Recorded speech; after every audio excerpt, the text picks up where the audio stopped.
Hey, what's up, guys? Once again, it is mp4podcast.com, bringing you guys some of the most interesting video game news that you guys need to know about. Sony wants Gaikai on every type of platform that you can imagine. Smartphones, tablets, smart TV sets. They're going to bring it to the PS Vita. You name it. If you can interact with it, they want to bring Gaikai to that device. Now, they're not going to be streaming PS4 games because if they did that people may not buy a PlayStation 4. But I do think they will be streaming some PlayStation 4 games over Gaikai. I think it's going to be a little bit like PSN Plus. If you have PSN Plus, you get a lot of AAA games, so I think this month we're getting Assassin's Creed 3, not quite sure. But we got Battlefield, they've added Uncharted, Sleeping Dogs, and so on. But you have to wait for these games. So what if they do something like with Gaikai, where Killzone, the new Killzone that's coming up for the PlayStation 4, which a lot of people are saying is actually a really, really good game. But you have to get a PlayStation 4 to get it. So let's say you buy a new Sony TV set.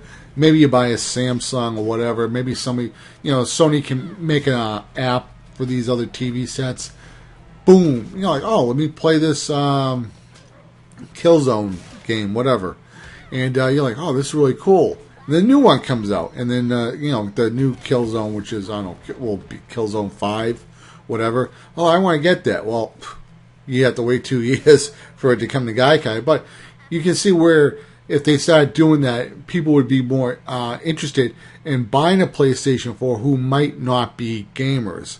So I think they're going to use it for streaming PlayStation 4 games. But I think what they're going to do is they're going to hold off these AAA PlayStation 4 games for Gaikai for after a year or two later.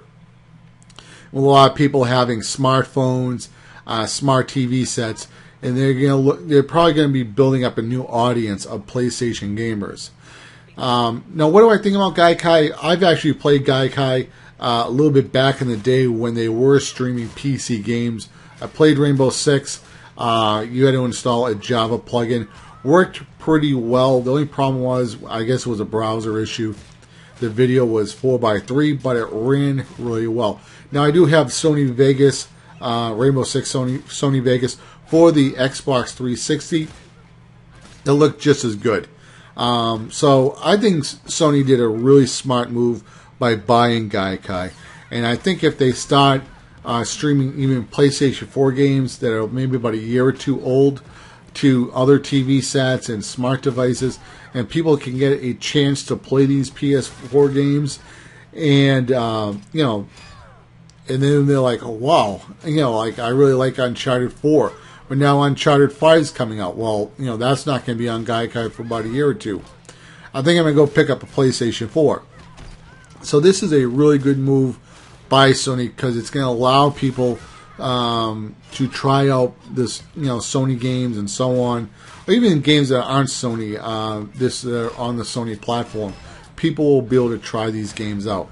So, it's really interesting when people are saying that, this may be the last console coming up. I'm not really quite sure if that is true.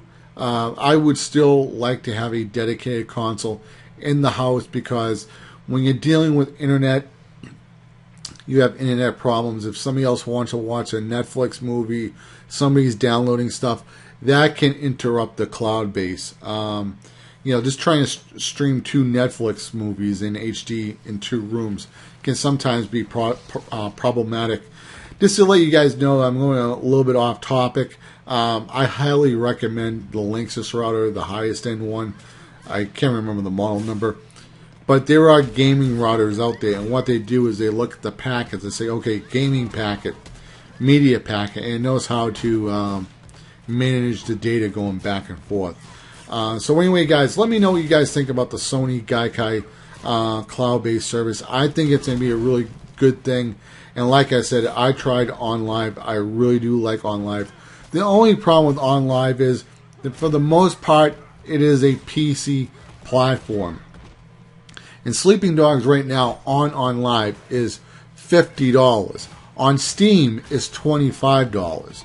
And get this, on Steam, if you want to get Sleeping Dogs and all the DLC is $55. So a lot of people were saying with OnLive is like, well, I can play all these great PC games on a cheap laptop. And then, I don't have to buy a good rig. Well, OnLive, you have to pay more for those games because OnLive, what they were going to do was charge a monthly fee to stream the games that you bought. Now they're not doing that, so now you just pay for the game and that's it.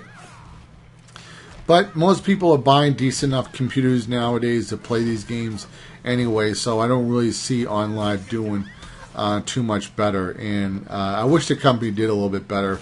But hey, let's see what Gaikai can do. So once again, guys, this has been mp4podcast.com signing out. And let me know what you guys are thinking in the comments below. Take it easy, guys. Love you guys. Bye.